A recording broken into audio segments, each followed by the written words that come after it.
What I'm going to do is I am just going to, okay, good to know. I am just going to start the presentation now. So thank you everybody for coming to the user presentation. So this would be mainly focusing on how you guys will be using the software. So I'm just going to begin that, this is the topics that we're covering. So it's, basic stuff, logging in, a very quick overview of the system. And then we'll be covering how to input your publications or the work you have done. And then also filling out your profile. So your profile would include your research activities, your professional activities, and other details. And then lastly, we'll be looking at publishing your profile. And this would appear on the public portal, and also managing your CVs. Right. So a lot of these won't really mean much until we start covering the system. So we are going to get to it. So logging in is really straightforward. There are 3 ways to log in. Usually if you are a first-time user, you won't have or at least depending on your institution, you won't have your password assigned to you. Okay, so if you're a new user and you don't have a password, but you already have an email with your institution, there will be a forget password option.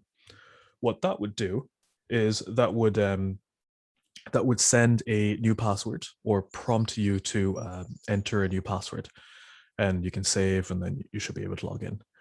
I know that some institutions have Google login support, so you can just do that. And if you're unsure, please contact your administrator first, and then if they're unsure, they will contact us and we can help. Now, excuse me, I tried it, but it did not work. So probably there is some pre-registration necessary. Probably, yeah. So I would contact your administrator beforehand. Thank you for your question. So home screen, it will not look like this. So when you start your home screen, it'll be pretty blank. So I'm just going to go to a profile I created just for this. Now, so realistically, this is what you're going to be seeing when you start up your profile. Basically, it's going to be empty. There's going to be prompts to, fill out either, you have 0 recommended publications, connect your ORCID ID. This one I will cover later. Add author aliases. This one I will cover now. So before we look into all of these, actually, everyone can see my mouse, right? Yeah, great. Lots of nodding heads. Perfect. Okay, so now to set up your account, you would need to set your preferences first. So it's this little thing up here, and I'm going to click on this. So these are your preferences. So at the very top here, we have author names. These would be how you would be known as in the publications that you have participated in. So for example, if it is Simon Cullen, it could be Cullen S, or either just under Cullen or Simon C. Again, this will depend on what you have signed your name as in these publications. So I'm going to show you the impact of me adding just Cullen. So now over here we have 49 recommended publications. I will go more into depth in this later. So the author name would be one of the first few things you're going to have to do. Number 2, your position within the institution. So you would type in your position both in English and or in Georgian. And if I were to add details here, depending on the system language. Okay, so I'm just going to go back to home. Depending on the system language, I can flick between English and Georgian, and it will change. So, whichever language you're more comfortable with working in. So I don't really know Georgian, so I'm just going to continue in English. A lot of the system will have details for these two. You'll be able to input both English and Georgian. And depending on the system language you select, one of these fields will appear. So next we're going to cover login by proxy. Login by proxy is more for if you want staff to, or another staff member to log in as yourself to do any account-based duties. You can give them access. So for example, so I'm Dan, if I want to give my colleague Simon access to my account when I'm away or when I'm sick, I will just say, hey, look, it's more of a communication between myself and whoever I'm giving this access to. So I say, look, Simon, I'm going to be away for holidays in the next 2 weeks. So can you, I don't know, either watch over my account or do X duty on my account? And if he agrees to do so, I can just add him as a login by proxy user. And this will give him the ability to log in on my behalf. So he can do that through this login as here. So I'm just going to show an example. I'm just going to log out of this one and I'm going to log in as an administrator. So say hypothetically, I am now Simon, even though this says Shafiq. So I want to log in as me because I have given Simon permission. So in usual cases, as a normal user, if no one has added me or has given me the permission to log in as them, when I type in, any details here, nothing will show up. But since I have now given him permission and I look for my name will now show up here. Does anybody have questions about the login as function? No, I think it's perfectly fine. Perfect. Right, so I'm just going to go back to my account. So that covers login by proxy. So search keywords will also work the same as list of author names. So I will just stick with author names for the moment because they both function very similarly. Orchid, this is basically another profile, another service where you can fill out your details and you can basically just move your profile details from one place to another. So for example, if I've already filled out my biography, my employment qualifications, even patents that I've participated in, instead of having to fill that out later throughout the entire system again and again, I can just simply import that from a pre-existing profile that you've already filled out. And then, of course, we have your Scopus ID and Researcher ID. This will influence the search results when you're trying to add publications to your profile. And lastly, this is just more administrative. Change your password, select the language of the system, and whether you want to receive email notifications if you have outstanding publications to claim.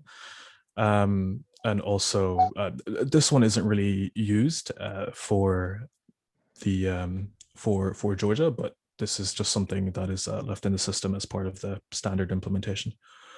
Okay, so we will assume that now you have already set up your user preferences. So since this is more for profiles, we will start filling out your profile. So we will start with publications. Now, with publications, there are 3 ways to add publications to your profile.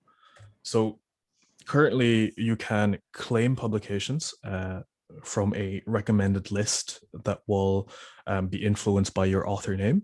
You can manually add these publications.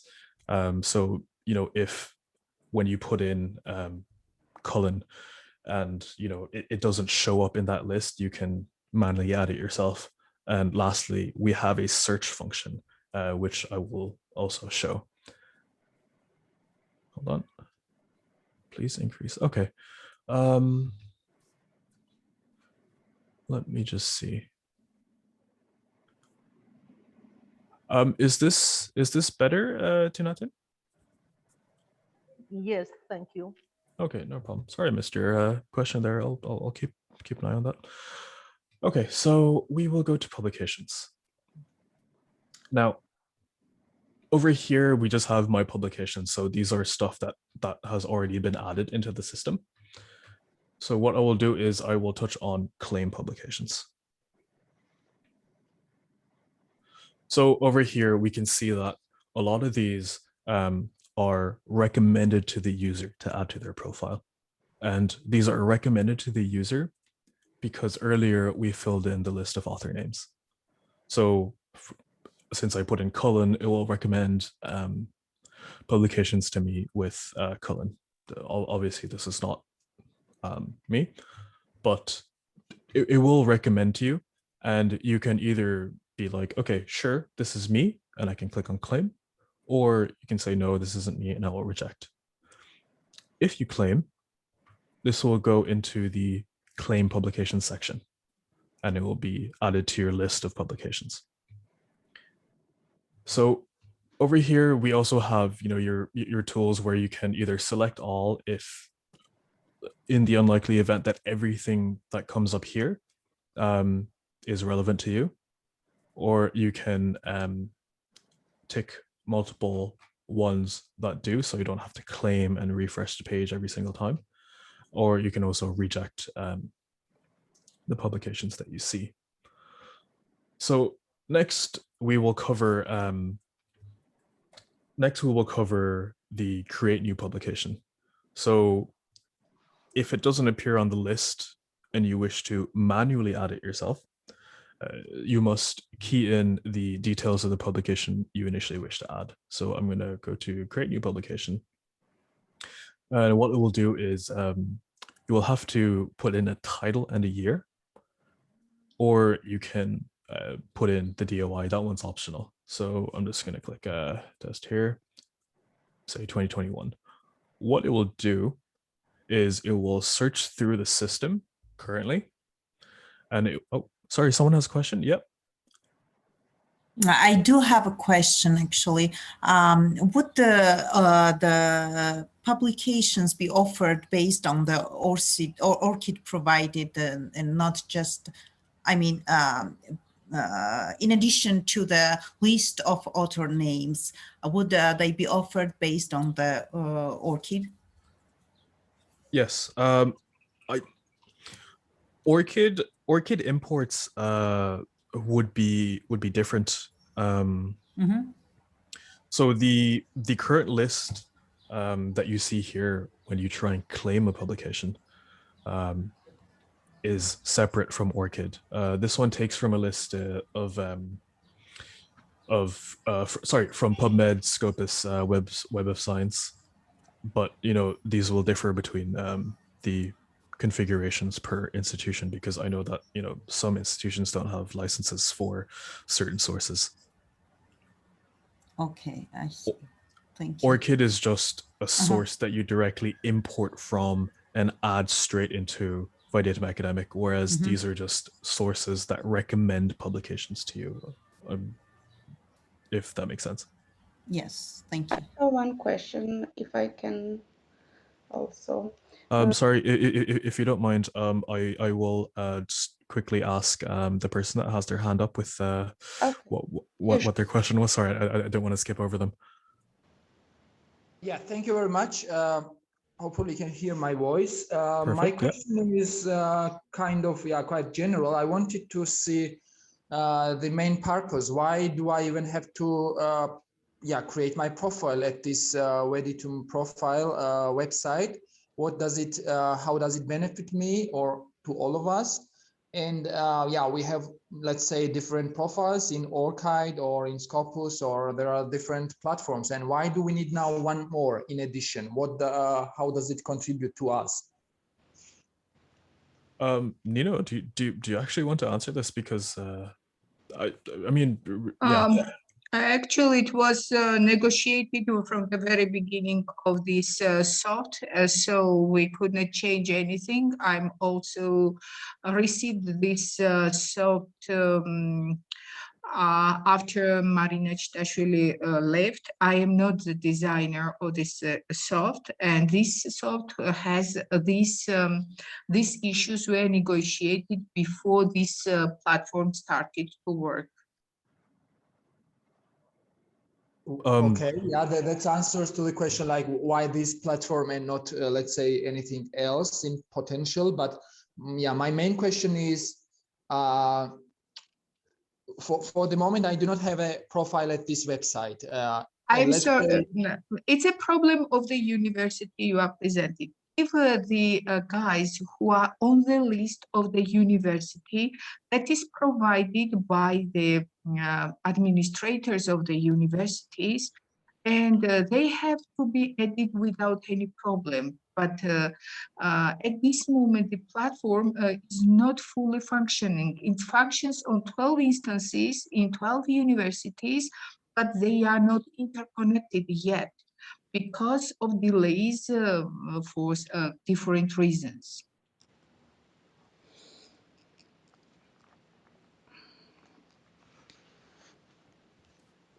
Yeah, well, my question is still there, but yeah, okay, yeah, let's skip it. And then, I would like, Erekle, would you please tell me the your email? Oh, well, yeah, I can text it to you if you wish. Yes. Okay. Yeah, so just to build on that the reason why you should, maybe that would be best directed at your institution, because this was we were called on to create this for your institution, so whatever reasons behind that might lie with your institution itself as to why you should fill it out. I'm sorry that doesn't really answer your question, but again, it lies within your institution. Did someone else have a question? Was it Nona? Yes, no, it was No, me. it's Tamara. Oh, sorry. I have a question. You have already mentioned that some institutions have problem to access to the databases like Scopus and Web of Science, and the regional universities and also the Batumi State University, we have problem with that. Is there anything, any tool in the system that we can claim to the publications without the licenses of the Scopus and Web of Science, because we still have this issue? Yes. So in the event that you are unable to, basically claim it from different sources, you still have the option to manually add it yourself. So I'm about to cover that. So yeah. So in the event that you can't claim, you still have the option to manually add, where you can fill in these details yourself. Okay. So where was I? Yeah. So if this is all blank and you've already keyed in your author names, you can create new publication. Sorry, Eric, do you still have a question? Yeah, sure. It was my question, and I would like to see how to add manually the. Oh no, sorry. I was I just saw someone's hand was still up, but that's fine. I think they might have just left it up for a while. Okay, so this is how you would add it manually, right? So if you were to create new publication, you have the option to either search by DOI, but the title and year is mandatory. So I'm just going to put in a test and I'm going to specify a random year. If a publication with the word test appears in the recommended list of publications, it will come up here and say, this is already in the system. Would you like to claim it instead? But assuming that your institution does not have the appropriate licenses, I can just click on proceed creating new publication. Okay, so over here, I hope this answers your question while I go through this, but over here you can fill in the title. So whatever title of the publication that you've done, you can specify whether it has already been peer reviewed. And you can also specify, well, you have to, it's mandatory. You have to specify the type. So for example, book review, conference contribution, other publication, and there are subcategories that accompany each type.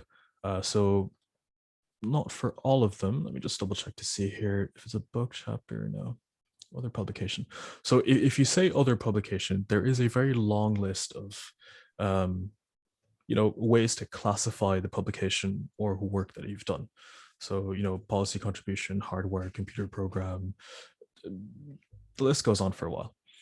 And once you've done that, so you would have to fill all these out and, fill in the authors, specify which journal that it has, it's part of. So you can either select this from a list of journals within the system, or you can add the name of the journal manually. And then once that's all done, if you click on save, that will be added to your publications. Does that answer the manually adding a publication for institutions with issues with Scopus and Web of Science licenses? Perfect. Okay, so that's so we've covered the claiming and the manual adding. So now we're just going to cover the third one. So you can search for individual publications if they do not show up in the recommended publications to claim. Right. So now it allows you to search from these sources such as Scopus, PubMed, Web of Science, GSTOR, and there is also an advanced search which gives you more options. So you can add a DOI, an ISBN or SSN, and also PubMed ID.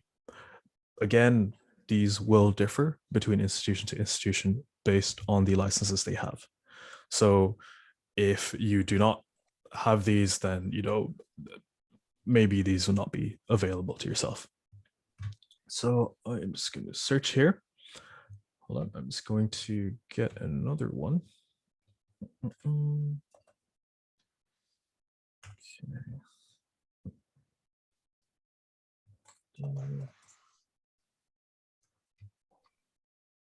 Okay.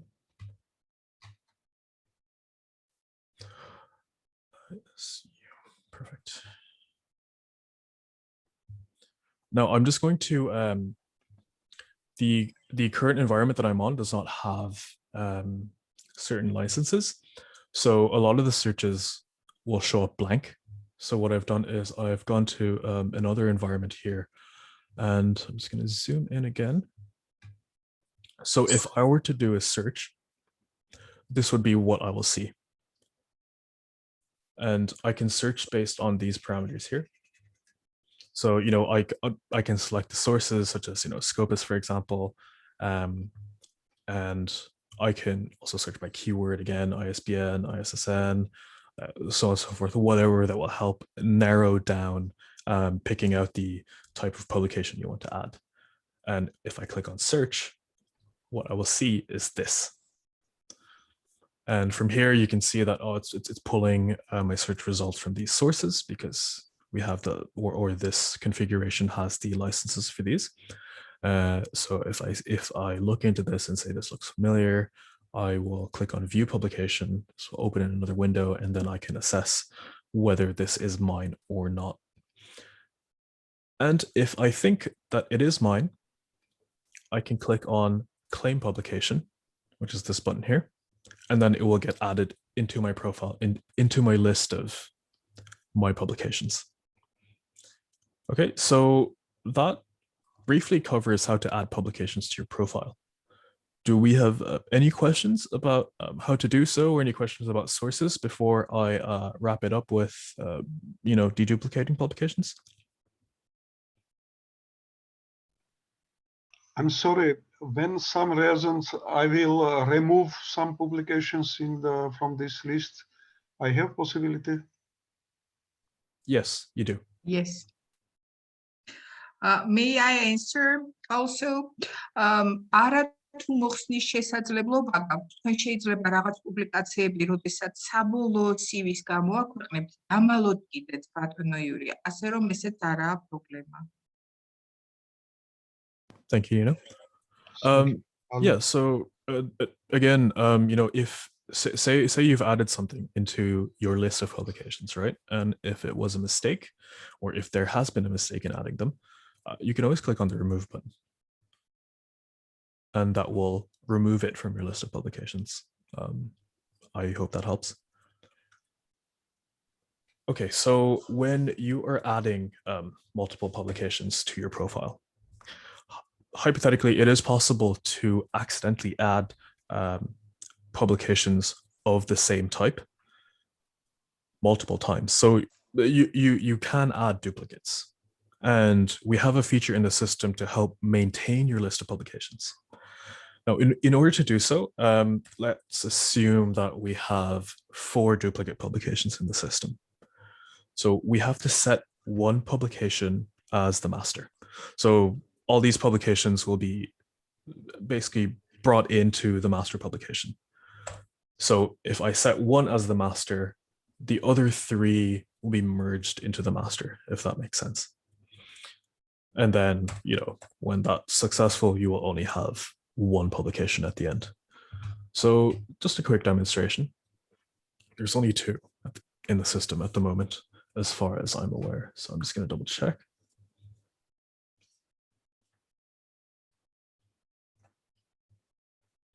Okay, so if I click on publications and duplications, it will show that there are currently 2 matches of potentially duplicate publications. So I can either, say, I know my publications list well enough, so I'm just going to exclude this publication from the list of potential duplicates, because I know that these are not duplicates, but most of the time the system is correct. So what I'm going to do is I'm going to click on this, and I'll have to specify a master. So either one of these, depending on which one has more information. So I'm going to pick the publication that was brought in from Scopus because it has extra details such as the DOI. So I'm going to click on master, and then when I click on save, this will be brought into this. So, it's a cleaner way to maintain your list of publications. Alternatively, I can click on exclude, and what it will do is it will say, well, you're basically telling the system that, okay, I don't think that this is a duplicate, so this will not be merged into the master. So I'm just going to go with making this the master and clicking on save. And that will deduplicate the publication once that's done. Now, that wraps up the entire, just the publication side of things. Next, I will cover the profile. But while we're here, do we have any questions?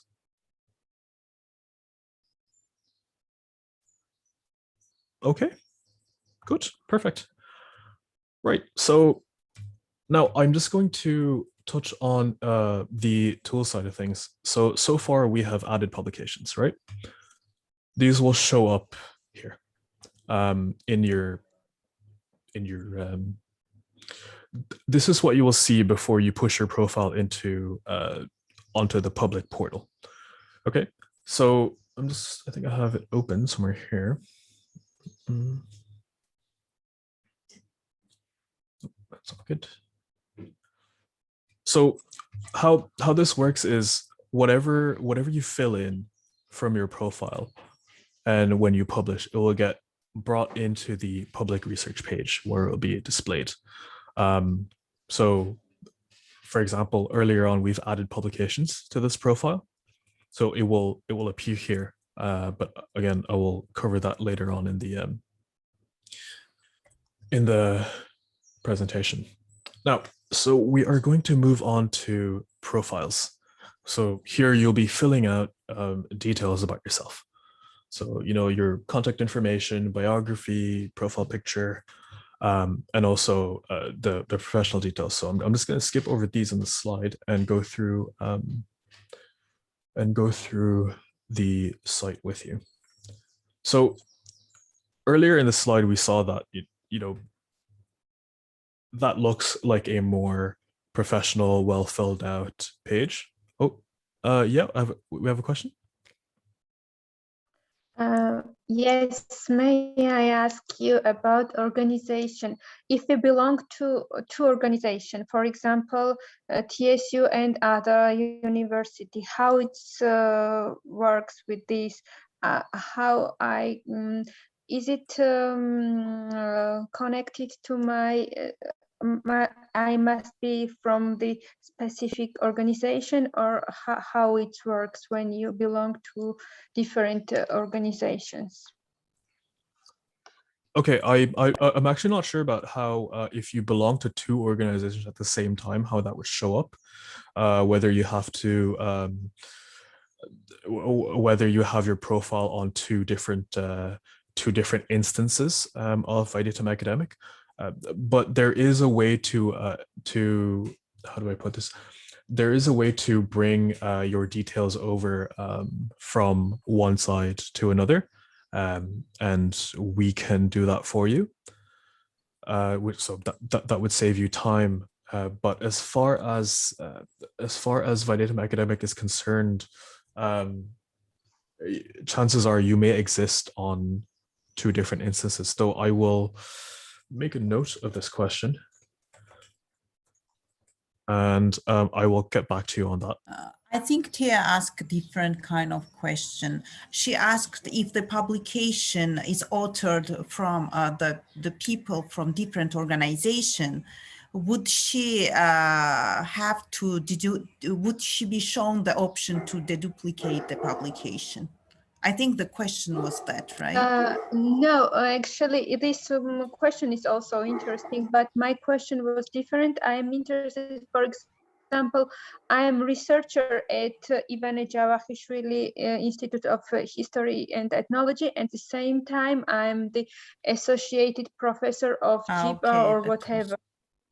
So if I belong in a different way to organization or institution, my affiliations, for example, belongs to.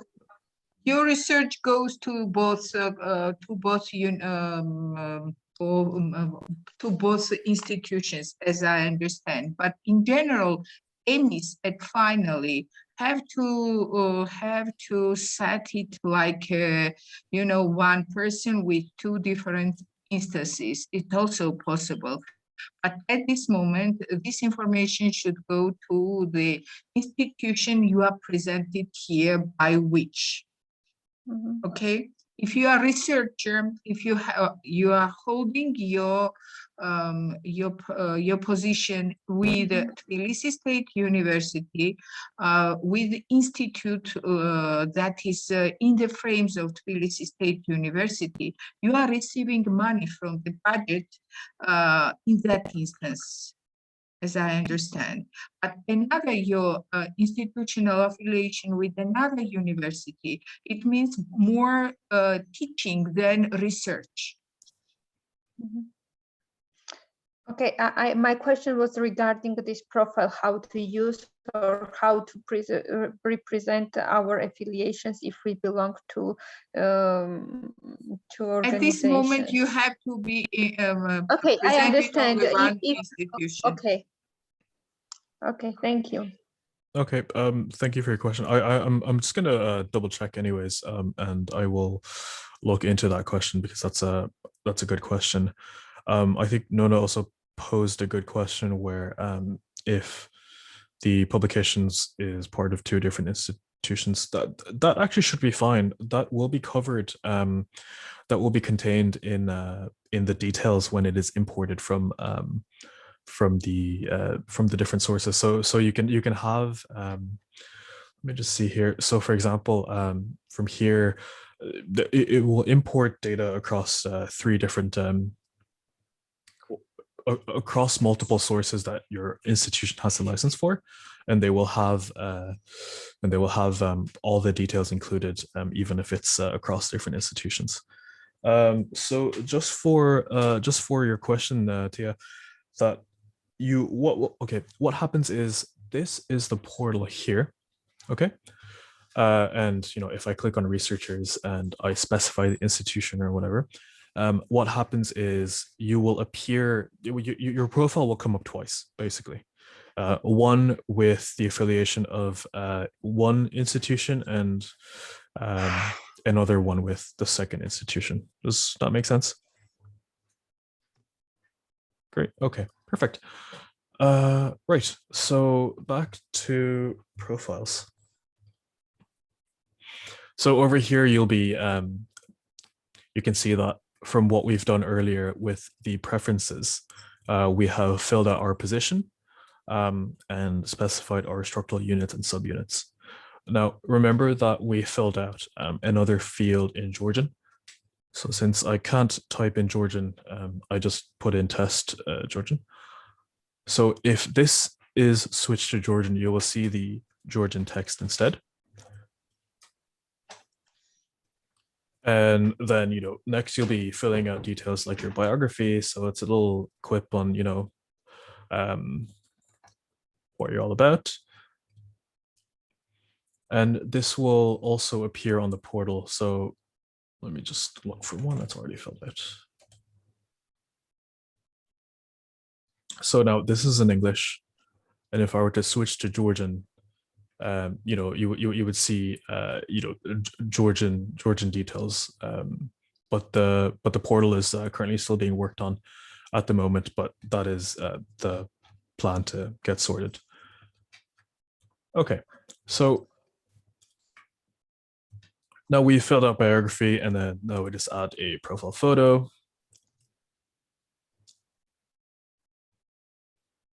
And save. So, photo formats, JPEG and GIF, maximum photo size, 500 kilobytes. I'm sure you can find a photo of yourself that's within these constraints. Okay, so general information, it's very straightforward. Again, you can add more details such as, your different units and subunits, the positions you're in, both in English and Georgian, depending on your preference. You can include details like your telephone, mobile, homepage, address, such as your room number in the institution you're in. And then next, we're going to cover professional. So professional, it's more your professional achievements. So we have your awards. So your award title, again, English and Georgian. Everything here you will see there's the option to fill it in English and Georgian. So I'm not going to say English and Georgian every time. You have awarding year. So you can specify the year that you've been awarded in. And you have the awarding body. And then the reasons for said award you can add, which are optional. And then we have memberships. So memberships, the groups that you're a member of. And then you can add patents and licensing agreements. Now I want to focus a bit more on this. So patents and licensing agreements, you have the ability to share this throughout the system. So when you click on adding an existing patent, right, you have initially a list of patents that have already been in the system. So if I click on one of these, I can add this patent to my profile if I have basically participated in the work of this patent. Alternatively, I can manually add a patent. So I'm just going to add a patent here. Just going to fill the validator. Please don't mind the test details. Now, these are optional. So, licensees, the submission and agreement date and expiry date, so on and so forth, these are optional. But the main mandatory fields are the patent number, the date it was granted, the name of the inventor, and the patent title and granting country. So I'm going to save. Now, what I can do is I can click on this button here, and I can add a staff member. Now, if you know someone within your institution that has worked on that patent as yourself, you can do them a favor and save them some time and add them there. So I can pick someone from the institution and say someone participated on this project with me. And I can say, I don't know, his role was lead engineer or something. Yeah. And I am going to add. What this will do is the next time Simon logs into his profile, this will be automatically added on his patents and licensing agreement section.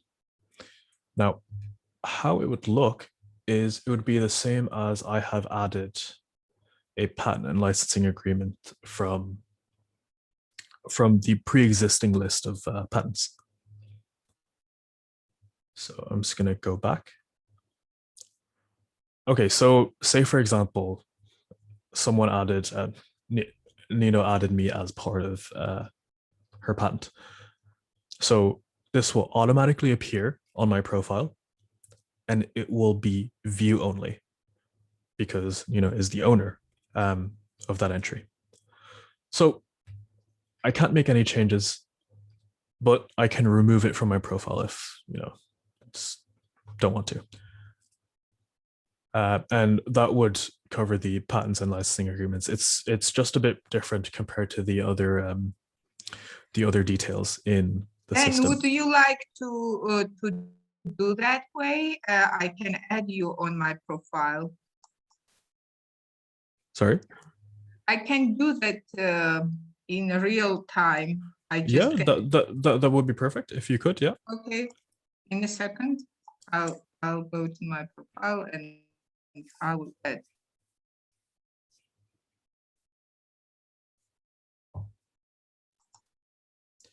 So I guess the main point is hold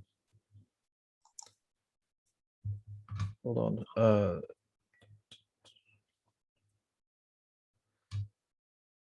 Okay.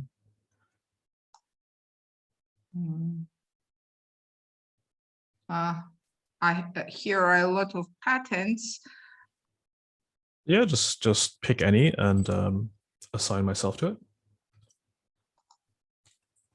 But if it is created by me, not even if it's created by another guy, like for instance by you. Yeah, I mean, you can only do that if you're the owner of the patent. Yes. So you need to see this this little sign on the right hand side. Okay. I could not do this at this moment, as I see. Mm-hmm. Okay, I'm sorry. I could not do it now. At this No moment. worries. That's Because perfectly fine. I'm not the owner of any patent. That's all right. That's fine. No worries. Okay. Yeah. So what Nina would have done is she would have gone to the patent that she owns, and if you own that patent, you will see this. You will see the ability to edit it, and you also have the ability to share it. So by clicking on that, what she would do is she would look for me, and then select myself or whoever else, and then add the role that they've played. And once that's there, they can it will show up as, I'm skipping a few steps here, then it will show up as here. And again, it's view only if you have been added, and if you don't like it there, you can delete it. Now, so for the committees, I'm just going to quickly touch on these. So again, we're filling out your profile details. I am just going to go back and start filling out stored.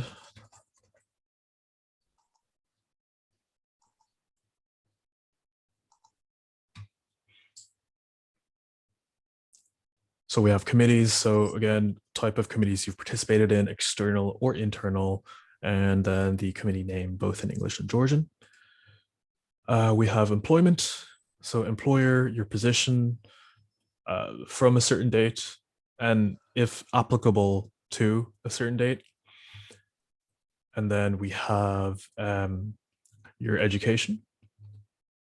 So you can specify what qualifications that you got, where you got it from, what you qualified in.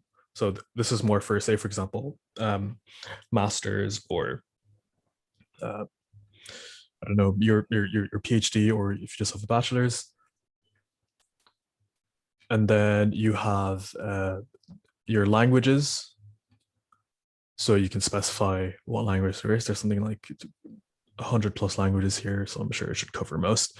And then you specify your fluency, either, no proficiency. I don't see why you'd put down a language you're not proficient in on your profile. So you can say, either it's professional, full professional proficiency, or if you're a native. And then again, same thing goes for your writing proficiency and your speaking proficiency. And then next you have your consultancy, creative work, and other professional activities. So which client that you consulted for, and then just a quick description of said consultancy if you wish. A quick URL if there is a public record online of your work, and then a from and to. Oh, I don't know where that goes. Okay, so, and then did someone have a question, or? Oh no, sorry, that was an echo. Never mind. So, I added you to the new patent. You can go now and show okay. That's perfect. Thank you. I'm just gonna go back and look. No, I don't think it's there. Do you know which environment are you on? Test. Yes, here. Just maybe you will refresh, and it's added already. Did you add which? As an assistant. Okay. I don't see myself there, but I know that I have a lot of emails on the system. But the one that I on have the on the Gmail. Okay, no, this is the one that I have. Which one you want? So it's dan.jabbar@vidatum.com. Okay. Okay.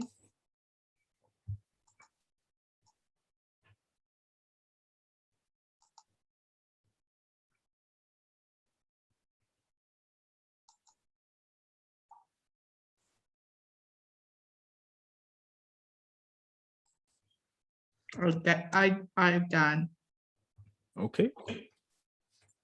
But Dan Jabbar, it's all together. There are three. No, there's a dot in between. So dan.jabbar. No, there is none. Okay, I think it's because I have special permissions on that account, but not to worry. That's fine. We can cover that. I've seen that also. Okay. Yes, so, I did. I've done. You can see it now. Oh, there you go. I see it there. Thank you very much. So Nino has added me as part of her patent. So now it's automatically appearing on my profile.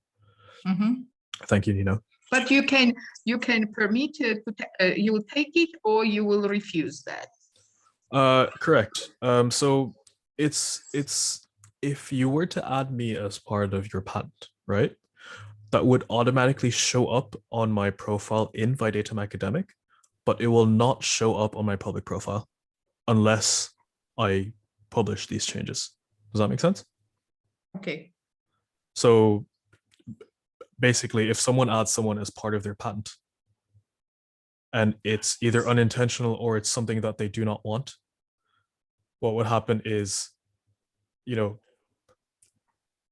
they have the ability to either delete this, or if they want it there, then they will have to republish their profile. This one I will cover later on.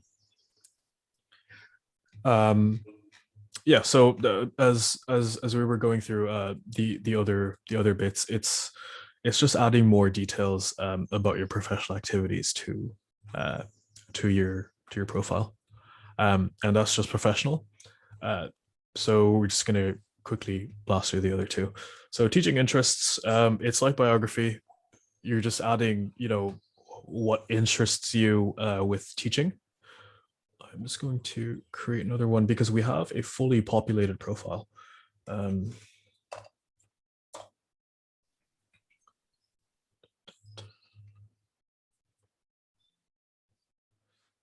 Perfect.